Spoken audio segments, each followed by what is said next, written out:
কলেজের বাইরে আরজিকর কাণ্ডের প্রতিবাদ করায় ক্লাস থেকে দুই ছাত্রীকে বের করে দেওয়ার অভিযোগ উঠল বাঁকুড়ার সারদামণি মহিলা কলেজের অধ্যাপক ও তৃণমূল নেতা শ্যামল সাঁতরার বিরুদ্ধে। ভূগোল বিভাগের দুই ছাত্রীর অভিযোগ, দুদিন আগে তারা কলেজের গেটের বাইরে আরজিকর কাণ্ডের প্রতিবাদ করছিলেন। দিনে দুবার ব্যবহার করো স্টপেজ ক্রিম আর নিজেকে রাখো এভারগ্রিন কেয়াশেড আরোমা থেরাপি স্টপেজ ক্রিম আর খুঁজে পাও নতুন আমিকে।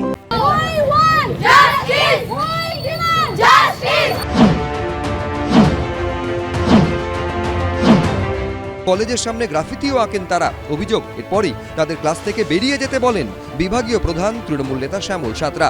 কলেজে থ্রেট কালচারের অভিযোগেও সরব হয়েছেন তারা। আমরা দুদিন আগে কাজটা করেছি, আজকে উনি শ্যামল স্যার, ডক্টর শ্যামল সাঁতরা মহাশয়, উনি আমাদেরকে কলেজের ক্লাস থেকে বের করে দিয়েছেন। আমরা যখন জিজ্ঞেস করি যে স্যার কি অপরাধে আমাদেরকে ক্লাস থেকে বের করা হচ্ছে, উনি বলছেন তোমাদের কোনো কথা শুনবো না, তোমরা বাইরে আন্দোলন করেছো, বেরিয়ে যাও ক্লাস থেকে। বলেছেন যে আমার ক্লাস তোমরা কোনোদিনও করবে না।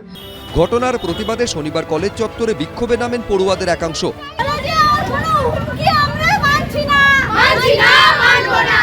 এদিকে শ্যামল সাঁতরার পাল্টা অভিযোগ, প্রতিবাদের নামে টাকা তুলছিলেন ওই দুই ছাত্রী।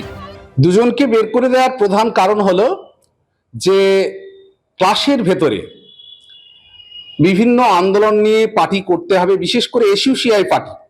তারা এসইউসিআই করে, কয়েকজন ছাত্রী রয়েছে, তারা পার্টি করতে হবে বলে ছাত্রীদেরকে জোর চাপ দিতে থাকে। এই আন্দোলন করার জন্য যে অর্থ, তার জন্য তাদেরকে 20 টাকা, 30 টাকা, 50 টাকা, 100 টাকা দিতে হবে। এর জন্য তারা কিছু কিছু লিফলেট বিলি করার ব্যবস্থা করেছে আর কি। তো এই অভিযোগ যখন অনেক ছাত্রীরা যখন আমাকে লিখিত আকারে জানায়, তখন আজকে আমি ব্যবস্থা নিই এবং তাদেরকে ক্লাস থেকে বের করে দিই। বিষয়টি খতিয়ে দেখার আশ্বাস দিয়েছেন ভারপ্রাপ্ত অধ্যক্ষ। কোনো কিছু কারো সম্বন্ধে কিছু করতে গেলে আমাকে ডাকতে হয় টিচারদের। আমার টিচারদের ডেকে আমি সেটা আলোচনা করব এবং যাতে এই পরিবেশ সুন্দরভাবে রক্ষিত হয় এবং যাতে এটা না হয় তার আমি চেষ্টা করব। এরা পরিষ্কার বুঝিয়ে দিচ্ছে আরজি করের ইস্যুতে দোষীদের শাস্তি চাওয়া যাবে না। তোমরা আজকে আমাদেরকে স্কুল থেকে বার করে দিতে পারো, মানুষ যেদিন কান ধরে বিধানসভা থেকে বার করে দেবে সেদিন আটকাতে পারবে তো?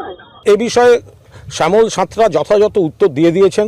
তার কাছে কিছু নির্দিষ্ট অভিযোগ জমা পড়েছে, তার সঙ্গে আরজি করের কোনো সম্পর্ক নেই। তিনি হয়তো সেই অভিযোগের ভিত্তিতে কোনো ব্যবস্থা নিয়েছেন। এখন সেই জন্য নজর ঘোরাতে, এখন তো আরজি কর বললেই শিরোনাম হয়ে যাবে, 7 খুন মাপ হয়ে যাবে, সেই কারণে আরজি কর বলা হচ্ছে। এক চিকিৎসক পড়ুয়ার ধর্ষণ খুনের প্রতিবাদে গর্জে উঠেছে গোটা রাজ্য, গোটা দেশ। এবার সেই প্রতিবাদে সামিল হওয়ায় তৃণমূলের অধ্যাপক নেতার বিরুদ্ধে দুই ছাত্রীকে ক্লাস থেকে বের করে দেওয়ার অভিযোগ ঘিরে বিতর্ক তুঙ্গে। পূর্ণেন্দু সিংহ, এবিপি আনন্দ, বাঁকুড়া।